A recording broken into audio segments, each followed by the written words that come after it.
وقال الله تبارك وتعالى في موضع آخر يا أيها الذين آمنوا اتقوا الله حق تقاته ولا تموتن إلا وأنتم مسلمون.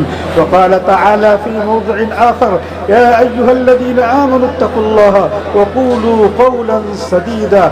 وقال النبي صلى الله عليه وسلم تزوجوا الودود الولود فإني أباهي بكم الأمم.